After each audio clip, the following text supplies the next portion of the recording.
بیوی کے ساتھ پچھلی شرمگاہ میں ہم بستری کرنے کے بارے میں مکمل تفصیل بتاؤں گا، ویڈیو کو آخر تک دیکھ لیجئے گا تاکہ ہر بات آپ کو اچھے طریقے سے سمجھ آ سکے۔ پہلی بات اس میں یہ سن لیں کہ بعض لوگ جس طرح قرآن کی آیت پیش کرتے ہیں کہ اللہ پاک نے قرآن میں ارشاد فرمایا ہے فَأْتُوا حَرْثَكُمْ أَنَّا شِئْتُمْ، کہ آؤ اپنی کھیتی میں جس طرح چاہو۔ اب اس سے وہ استدلال یہ کرتے ہیں، اس بات سے ثابت یہ کرتے ہیں کہ مطلب یہ ہے اگلی شرمگاہ میں ہم بستری کرو تب بھی جائز ہے، پچھلی شرمگاہ میں ہم بستری کرو تب بھی جائز ہے، اللہ نے قرآن میں فرمایا ہے، تو اس سے وہ اس بات کو ثابت کرتے ہیں کہ پچھلی شرمگاہ میں ہم بستری کرنا اس طرح قرآن سے ثابت ہوتا ہے۔ یہ بات پہلے یاد رکھ لیں، یہ بالکل غلط بات ہے۔ قرآن پاک میں جو موجود ہے کہ اپنی کھیتی میں آؤ جس طرح چاہو، تو یہ طریقہ بتایا جا رہا ہے، یہاں پر طریقہ مراد ہے، یہاں پر مقام مراد نہیں ہے۔ اور اسی آیت میں اللہ پاک نے پیچھے ہی ذکر فرمایا ہے کہ تمہاری عورتیں تمہارے لیے کھیتیاں ہیں،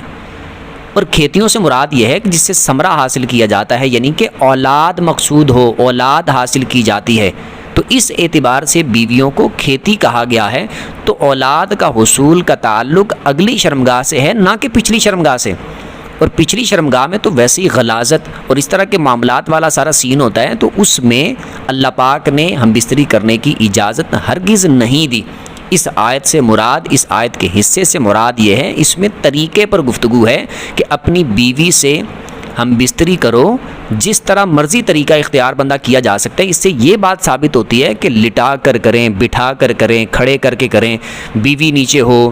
آپ اوپر ہوں، یعنی ہسبینڈ اوپر ہو، یا پھر بیوی اوپر ہو ہسبینڈ نیچے ہو، یا اس کے علاوہ طریقہ کوئی بھی اختیار کیا جا سکتا ہے، وہ شرعی طور پر بالکل جائز ہے، لیکن ہم بستری اگلے مقام میں کرنی ہے۔ تو اس آیت سے یہ ثابت ہوتا ہے کہ جس طرح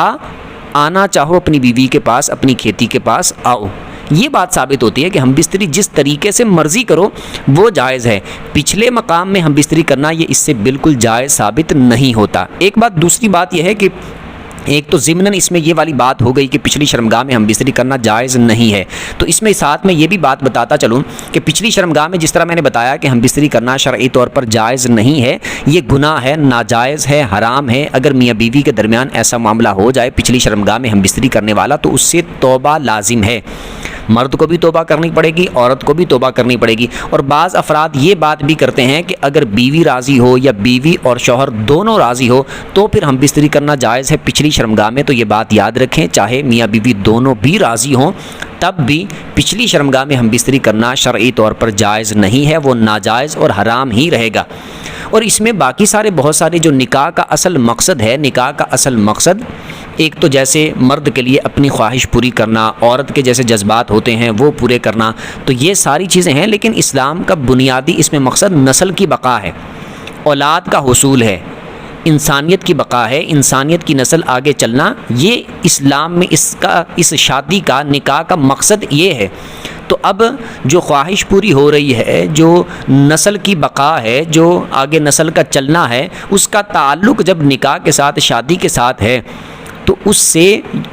اگر پچھلی شرمگاہ میں ہم بستری کی جائے گی تو یہ والا مقصد اس سے حاصل نہیں ہو سکتا، اور جب یہ اس سے حاصل نہیں ہو سکتا تو اسی طرح کے بہت سارے فسادات اس میں موجود ہے پچھلی شرمگاہ میں ہم بستری کرنے کے بارے میں، کہ اس سے مزید فحاشی پھیل سکتی ہے کہ ایک بندہ جو اپنی بیوی کے ساتھ پچھلی شرمگاہ میں ہم بستری کرتا ہے تو وہ لڑکوں کے ساتھ ایسا کرنے کے اس کے دل میں خیالات پیدا ہوں گے اور جذبات پیدا ہوں گے، پھر وہ لڑکوں کی طرف جائے گا، جیسے کہ قوم لوط والا معاملہ ہوا تھا کہ وہ اپنی بیویوں کو چھوڑ کر لڑکوں کے پیچھے جاتے تھے، ان کے ساتھ بدفعلی کرتے تھے، ایسے معاملات کرتے تھے، لواط کرتے تھے، جس کی وجہ سے ان پر عذاب آیا۔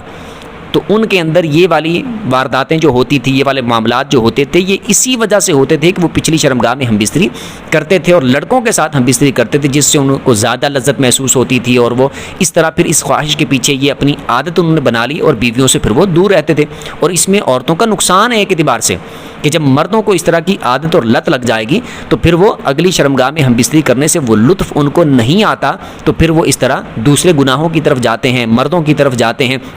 اور اس طرح کے معاملات کرتے ہیں۔ اور اس طرح کے معاملات کرنے کی وجہ سے چونکہ اولاد کا حصول جو ہے وہ بھی حاصل نہیں ہوتا، تو اس سے نسل کی بقا بھی نہیں ہو سکتی، نسل کا آگے بڑھنا یہ بھی نہیں ہوگا۔ تو اس میں اس طرح کے اور بہت سارے فسادات ہیں جس کی وجہ سے پچھلی شرمگاہ میں ہم بستری کرنا ایک تو شرعی حکم جو میں نے بتا دیا کہ ناجائز اور حرام ہے، اور دوسرا یہ کہ جو نکاح کے اصل مقاصد ہیں ان میں سے ایک مقصد جیسے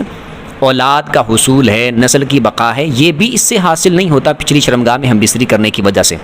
تو اسلام نے جو اجازت دی ہے مرد کے اندر فطری طور پر جو ایک خواہش رکھی ہم بستری کرنے کی، عورت کے اندر جو خواہش رکھی، تو ان کا حصول اگلی شرمگاہ سے وہ مقصد حاصل ہو رہا ہے، پورا ہو رہا ہے، اور اولاد کا حصول بھی پورا ہو رہا ہے، اور باقی جو بھی نکاح کے مقاصد ہیں دوسرے وہ بھی حاصل ہو رہے ہیں، اور یہ والے جو ہم بستری والے معاملات ہیں اور مرد عورت کے اندر جو ایک خواہش ہوتی ہے وہ بھی اس سے حاصل ہو رہی ہے۔ دوسری بات اس میں ایک یہ ذکر کر دوں کہ جس طرح ہمارے بعض احباب یہ سمجھتے ہیں کہ پچھلی شرمگاہ میں ہم بستری کرنے سے نکاح ٹوٹ جاتا ہے، تو یہ بات یاد رکھیں کہ پچھلی شرمگاہ میں ہم بستری کرنا میں نے بتا دیا ناجائز ہے اپنی جگہ پر، حرام ہے اپنی جگہ پر، لیکن اس سے نکاح نہیں ٹوٹتا۔ اگر کوئی مرد و عورت پچھلی شرمگاہ میں ہم بستری والا معاملہ کر لیتے ہیں تو اس کی وجہ سے ان کے نکاح پر کوئی اثر نہیں پڑے گا، لیکن ان کو توبہ کرنی پڑے گی کہ انہوں نے گناہ کیا ہے اور بہت بڑا گناہ کیا ہے۔ عورت بھی توبہ کرے گی، مرد بھی توبہ کرے گا، توبہ لازم ہوگی، لیکن نکاح اس کی وجہ سے نہیں ٹوٹے گا۔ اگلی بات یہ ہے کہ اگر کوئی شوہر بیوی کو اس بات پر مجبور کرتا ہے، پچھلی شرمگاہ میں ہم بستری کرنے پر مجبور کرتا ہے، یعنی عورت اس کو نہیں کرنے دیتی لیکن شوہر اس بات پر بضد ہے کہ میں نے پچھلی شرمگاہ میں ہم بستری کرنی ہے، وہ مجبور کرتا ہے اس بات پر، تو ایسی صورت میں پھر عورت کیا کرے؟ تو اس میں یہ بات یاد رکھیں، اگرچہ شوہر اس بات پر مجبور کرتا ہو، چونکہ یہ ایک ہے حرام کام، ناجائز کام ہے، گناہ کا کام ہے، تو گناہ کے کام کا اگر کوئی شوہر حکم دے، جیسے بعض عورتیں اس طرح ہوں گی کہ وہ اس بات کو بھی ہو سکتا ہے کہ ایشو بنا کے بولتی ہوں کہ وہ شوہر میرا ضد کرتا ہے، اگر میں نہ کروں تو وہ ناراض ہو جائے گا، وہ غصہ ہوتا ہے، وہ اس طرح کے معاملات، اس طرح کے عذر پیش کرتے ہیں۔ یہ بات یاد رکھیں، شوہر کی فرما برداری میں بعض عورتیں اس طرح کے معاملات کر لیتی ہیں اور بات مان لیتی ہیں۔ یہ بات یاد رکھیں، شوہر کی وہ بات جو اللہ کے حکم کے خلاف ہو، رسول اللہ کے حکم کے خلاف ہو، وہ بات نہیں مانی جائے گی،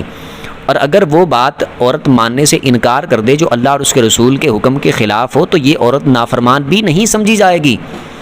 کیونکہ اللہ کا حکم اس عورت کے لیے مقدم ہے، رسول اللہ کا حکم اس عورت کے لیے مقدم ہے، شوہر کا حکم بعد میں ہے، اور شوہر جائز کام کا حکم دے گا، بولے گا، تو وہ عورت لازمی طور پر اس کے حکم کو مانے گی، لیکن اگر وہ ناجائز اور حرام کام کا حکم دے گا تو عورت وہ بات نہیں مانے گی۔ جیسے مثال کے طور پر مرد اس کو یہ بول دے کہ تم نے نماز نہیں پڑھنی،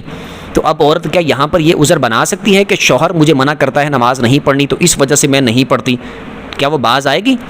باز آئے گی تو وہ گناہ گار ہوگی کہ یہاں پر شوہر کی یہ والی بات نہیں مانی جائے گی، کیونکہ وہ ناجائز کام کا حکم دے رہا ہے، اللہ اور اس کے رسول کے خلاف حکم دے رہا ہے۔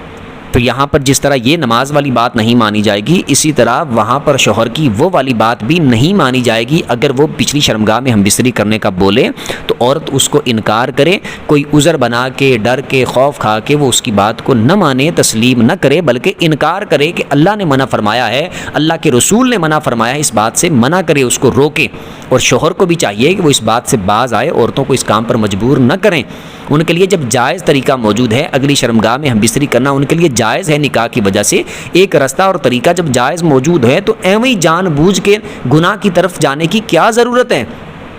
گناہ میں پڑنے کی کیا ضرورت ہے؟ اللہ اور اس کے رسول کی نافرمانی کرنے کی کیا ضرورت ہے؟ خواہش اپنی پوری کرنی ہے، جب اگلی شرمگاہ میں پوری ہو رہی ہے تو پھر بیوی کو اس کام پر مجبور نہیں کرنا چاہیے۔ اور اگر کوئی شوہر سمجھانے کے باوجود، انکار کرنے کے باوجود بھی باز نہ آئے، عورت کو گناہ پر مجبور کرتا ہو، تو پھر عورت کو یہ چاہیے کہ وہ ایسے شوہر سے جدائی اختیار کرے، کیونکہ وہ خود بھی گناہ کر رہا ہے اور عورت کو بھی گناہ پر مجبور کر رہا ہے، تو اس شوہر کے ساتھ رہنے کی وجہ سے عورت گناہ میں پڑے گی،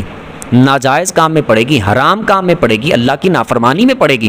تو اس عورت کو چاہیے کہ وہ ایسے شوہر سے جدائی اختیار کرے، اس سے طلاق کا مطالبہ کرے اور اس سے علیحدہ ہو جائے، یا اس کے سامنے شرط رکھ دے کہ اگر تم نے اس بات سے باز نہیں آنا تو یہ حرام کام ہے، میں اللہ کی نافرمانی نہیں کر سکتی، میں نے آخرت میں اللہ کو جواب دینا ہے، میں دنیا کو امتحان گاہ سمجھتی ہوں، اجر والا کام سارا معاملہ آخر کا ہے، یعنی آخرت کا سارا معاملہ ہے اجر والا، تو میں نے اللہ کی بارگاہ میں جواب دہ ہونا ہے، تو لہٰذا اگر تم اس سے باز نہیں آؤ گے تو میں تمہارے ساتھ نہیں رہ سکتی۔ اگر وہ بندے کا پتر ہوگا تو بات کو تسلیم کر لے گا، مان لے گا، یعنی کہ آئندہ اس چیز کا مطالبہ نہیں کرے گا، اور اگر پھر بھی اس طرح کا ہٹ درم جانور قسم کا ہوگا، پھر بھی وہی بات کرے گا، کام کرے گا، تو آپ اس سے جدائی اختیار کر لیں، طلاق کا مطالبہ کر لیں۔ اللہ پاک ہمیں ان تمام باتوں کو سمجھنے کی توفیق عطا فرمائے۔ امید کرتا ہوں ساری باتیں اچھے طریقے سے سمجھ آ گئی ہوگی، پھر بھی اس میں سے اگر آپ کو کوئی بات سمجھ نہ آئی ہو تو کمنٹ میں اپنا سوال پوچھ سکتے ہیں۔ ویڈیو جس کو اچھی لگی ہو ویڈیو کو لائک کر دیں، چینل کو سبسکرائب کر دیں، بیل آئیکن پر پریس کر دیں تاکہ جو بھی دینی مسائل پر ویڈیو اپلوڈ ہو اس کا نوٹیفیکیشن آپ کو مل جایا کرے۔ اگلی ویڈیو تک کے لیے اجازت دیجیے، اللہ حافظ۔